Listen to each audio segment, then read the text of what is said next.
As we begin to look at building the scenic model, the first thing we will go over is how to cut out the platforms. When possible, I prefer to start with a copy of the floor plan in the scale of the model I'm building. I use CAD personally to design my shows, so I have the option to print off a floor plan. However, if you're drawing by hand, you'll need to make lots of photocopies or redraw your plan. The goal is to use the plan as a template for cutting out the parts of the model. The first step is to cut out the major pieces from your plan. It's important to make sure that as you pull it up, all your cuts went all the way through the paper and your corners met nicely. That way you don't rip your plan. Now that I have my platforms cut out, I can use it as a template for creating each of my pieces. Obviously, the other option is to use the negative space created by cutting out the platforms from the plan and use it as a stencil. In this case, it's best to cut out each platform one by one. I've done it both ways. It's a preference thing. Next, I'm going to cut out each of the levels of my stage so each platform is separate. For straight lines, use a straight edge. For curves, take your time and, like driving a car, look where you're headed, not where you've been. Now that all the pieces are cut out, I can use them as templates and trace the shape of each platform onto mat board.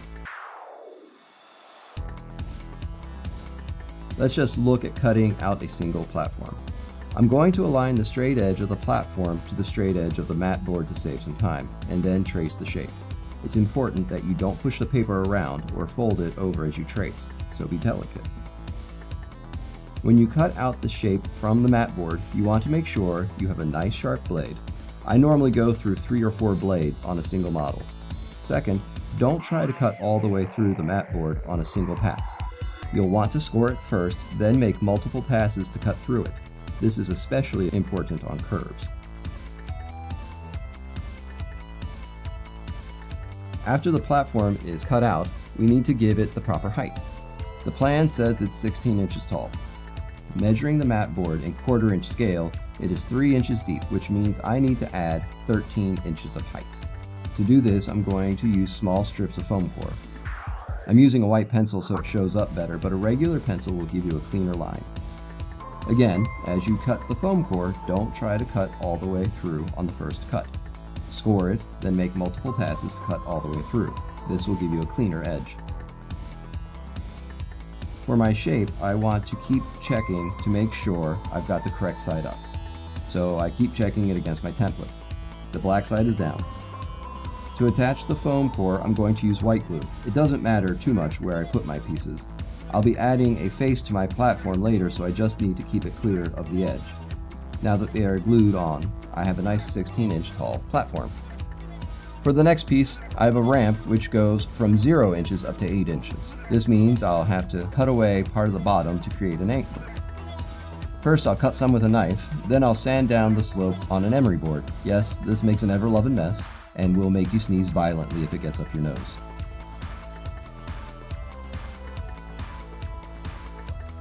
Now that we have our platforms all cut out and legged up to the proper height, we need to apply facing to the platforms. On straight edges, we can simply glue the foam core along the edge to create the face. On the curves, we need to do something different. Watercolor paper works really well for this. While it's not the only option, I prefer it to other types. Watercolor paper is flexible for making curves, but it's also stiff, so it's easier to work with. It also holds up well to wet mediums, so it will take gesso and paint well. First, I'm going to cut out a strip the correct height. My platform is 32 inches, or 2 feet 8 inches, so I'll measure that out with my scale rule and mark it. Next, I'll connect my dots and then cut it out.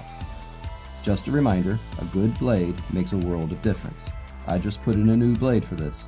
Don't cut yourself. Once you have your strip, you can lay it along the front of the platform and hold it against the curve. Make a mark at the end of the platform and you have the length of your facing. To attach it, I'm going to use a bead of white glue along the edge of the mat board and use my pins to hold it in place. I'm going to stick the pin through the watercolor paper and into the edge of the mat board, which will be a little difficult because it's dense and narrow. To make the process easier, I'm going to start my pins in the watercolor paper. I've got a piece of foam core under it so the pin will actually go all the way through the watercolor paper. I apply a thin line of glue and then attach the facing. I'm pushing the pins all the way in so the head of the pin clamps the paper in place. I'm also trying not to stab myself. If the glue leaks out of the top like it did on mine, take a scrap of paper and just wipe it off. You don't want that drying and leaving bumps on your model.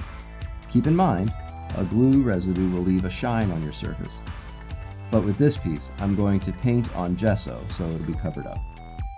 So, there's an easy way to face platforms, in particular curves and irregular shapes. Thanks for listening.